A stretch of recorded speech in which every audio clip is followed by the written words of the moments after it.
It's time to subscribe to Paid to Be Famous. What are you doing? Subscribe to Paid to Be Famous. Subscribe to Paid to Be Famous. Like the video. Come on. Hell you know yeah. the drill. Button. And slap that like button. Why does everybody hate Destiny 2's new expansion Renegades that hasn't even come out yet? That's going to be the topic of today's Destiny 2 video. I'm going to be going over 5 reasons Destiny 2 Renegades is already a failure. You were the chosen one! Is the Renegades expansion a guaranteed flop? Well, only time will tell. Maybe the community's wrong, and when Renegades comes out, it's an absolute banger. A surprise, to be sure, but a welcome one. The reason I'm making this video is because I made a TikTok a while back when Renegades was first announced, and it has almost 100,000 views, and every single day I get notifications about people commenting on that TikTok, and pretty much all of the comments are people just roasting Bungie, saying that they hate the idea of Renegades, they hate the idea of Star Wars in the Destiny 2 universe, and that Bungie doesn't know what they're doing. So if you guys didn't already know, Bungie is pitching the new Renegades content as Destiny's epic Star Wars moment, a bold universe-bending event that promises to redefine what a Destiny story can be. But what if it's the very thing that betrays the identity Destiny has spent a decade building? A lot of the community sees the warning signs, and today we're breaking down the 5 key reasons why this Star Wars inspired content is already raising so many red flags. I'm not being hyperbolic when I say that the Renegades announcement might just be one of the most divisive moments in the franchise's history. For years as a community, we've debated the story, the seasonal model, and the health of the sandbox. But this is different. This gets to the very core of what Destiny is, and the debate isn't just coming from a vocal minority. It reflects a deep-seated fear that the identity of our world is being traded for a quick marketing win. The thing with Renegades is that it presents a problem that goes far beyond just one content drop. It's about the precedent it sets and the future it signals for a game we've all invested thousands of hours into. So reason 1, it dilutes and threatens Destiny's unique identity. Let's start with the most fundamental issue. For 10 years, Destiny has painstakingly carved out its own unique space in science fiction. It's not just another space opera, it's a mythic sci-fi universe, a bizarre, beautiful, and often melancholic blend of high fantasy and hard sci-fi that is like anything else. The lore is dense, esoteric,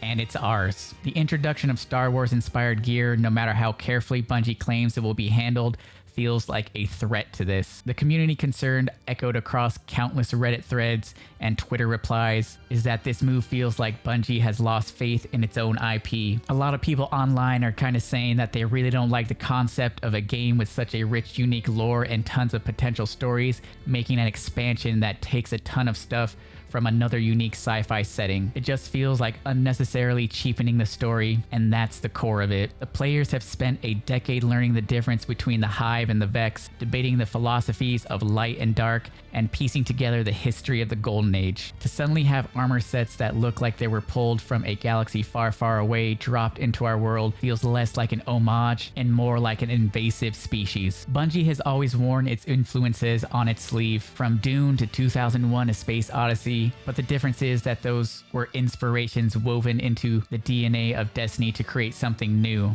Renegades feels different. It's not just an inspiration, it feels like a direct import. Many players are arguing that this crossover feels less like a natural story evolution and more like a marketing move, a shortcut to generating hype by borrowing from a more established franchise. This isn't just a slippery slope for many, it's a creative cliff that the game is sprinting towards. The fear is that if this is successful, it sets a precedent for future collaborations, slowly turning Destiny's unique universe into a patchwork of other people's ideas. And look, if you're invested in the lore and the future of this game as I am, make sure you subscribe to the channel. We're going to be covering every detail of Renegades as it unfolds, and you won't want to miss the deep dives and analysis. Hit that subscribe button and ring the bell so you can stay up to date. Now, reason number 2, it creates a canon and immersion nightmare. We've heard the messaging from Bungie that the new content will be designed to tell a Destiny story, but just saying something fits doesn't automatically make it feel earned or consistent. For a decade, we've operated under a specific set of rules and a distinct aesthetic. Now we're being asked to accept the armor that looks like it was ripped directly from a movie set is a natural part of our world. The community reaction has been one of intense skepticism. How exactly does a piece of armor that so strongly evokes Darth Vader fit into the established design language of the Titans? How does a weapon that looks and sounds suspiciously like a lightsaber not feel completely out of place next to the Gallarhorn or Aikilos SMG? Problem is that canon isn't just a switch you can flip, it has to be believable. It requires careful integration that respects everything that came before it. This feels like it's the opposite, it feels forced. This isn't the first time we've had crossovers. The collaborations with The Witcher and Mass Effect were generally well received because the armor sets were Destiny-fied. They felt like respectful interpretations that fit with our world's visual language. Renegades, however, seems to have abandoned the subtlety based on the previews. The result is a jarring inconsistency that threatens to shatter immersion. As many people in the comments have put it, the concern is that the tower will start to look more like a Fortnite lobby, where clashing aesthetics completely erode any sense of a coherent world. When you can't take the look of the world seriously, it becomes incredibly difficult to invest in the story.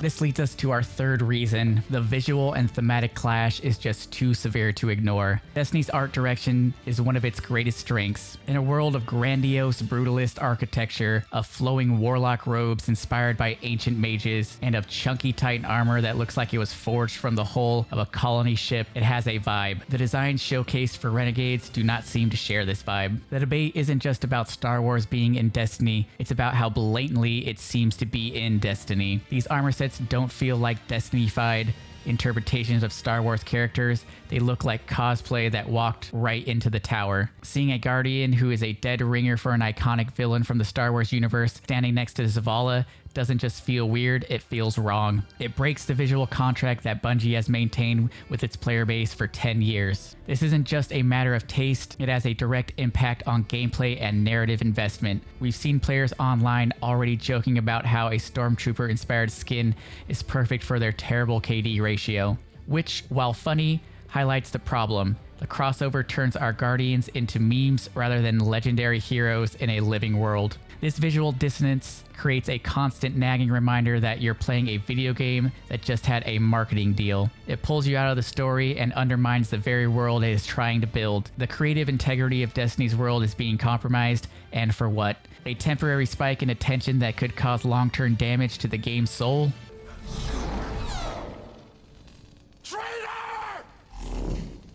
Reason number 4, a vague narrative justification. Perhaps the most frustrating part of this entire situation is the lack of clear explanation for why this is happening from a story perspective. Bungie has been pretty vague about the narrative justification for Renegades. We've been told it's about chasing a new Dredgen in a lawless frontier, but there's been no satisfying reason given the sudden appearance of Star Wars-inspired gear and enemies. The ambiguity is fueling anxiety within the community, leading to fears of lazy writing or lore contradictions. And look, Bungie is always tight-lipped before a release, but this comes at a particularly sensitive time. After the Lightfall campaign was heavily criticized for its vague plot and for leaving major questions unanswered, the community has become wary of Bungie's narrative direction. Players have been asking for a more focused and conclusive storytelling approach, especially after the end of the decade-long Light and Darkness saga. Instead of providing that clarity, Bungie has thrown a massive crossover-shaped wrench into the works. We're being asked to just trust them, but that trust has been eroded by past narrative missteps. We've heard messaging that this new approach is meant to allow for more creative freedom, but without a clear vision of how this new philosophy will be implemented,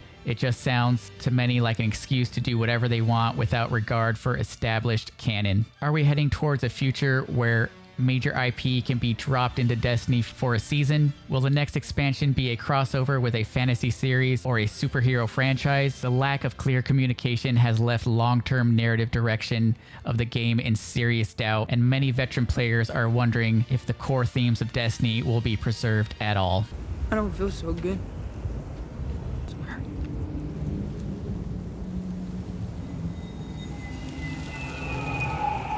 And finally, reason number 5, exploiting franchise fatigue. We need to talk about the timing. The Renegades content is arriving at a moment of profound franchise fatigue for Destiny 2. The decade-long story arc against the Witness has concluded, and for many players, it felt like a natural exit point. There's a tangible sense in the community that the game is in a lull, lacking a clear direction to keep people invested. After defeating the ultimate big bad, the story feels somewhat adrift, struggling to find its next major hook. In this context, the Star Wars-inspired content feels less like a bold new chapter and more like a desperate defibrillator shock to a flagging heartbeat. It seems designed to generate headlines and attract new players through brand recognition rather than through compelling original storytelling.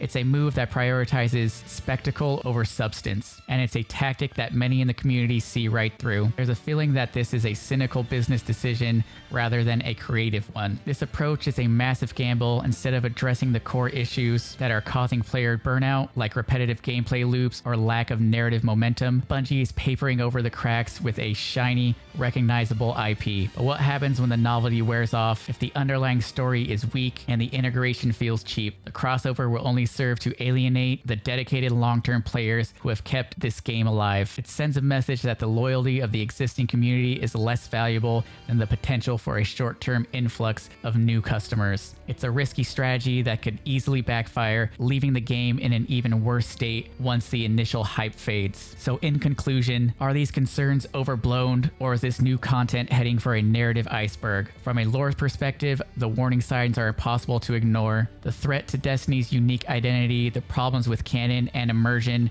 the jarring visual style, the vague storytelling, and the cynical timing all combine to form a perfect storm of community concern. Bungie has built an incredible, complex, and beloved universe over the past 10 years. It would be a tragedy to see the legacy diluted and cheapened for the sake of a crossover that feels more like a marketing stunt than a meaningful story. While the gameplay might be fun and the spectacle might be impressive, the soul of Destiny lies in the world and its lore. Betraying that for a short-term game could be a misstep from which the franchise never truly recovers. But now I want to hear from you guys. Am I being too harsh, or do you share these concerns? Do you think there's a way for Bungie to pull this off without damaging the core identity of the game? Let me know your thoughts down in the comments.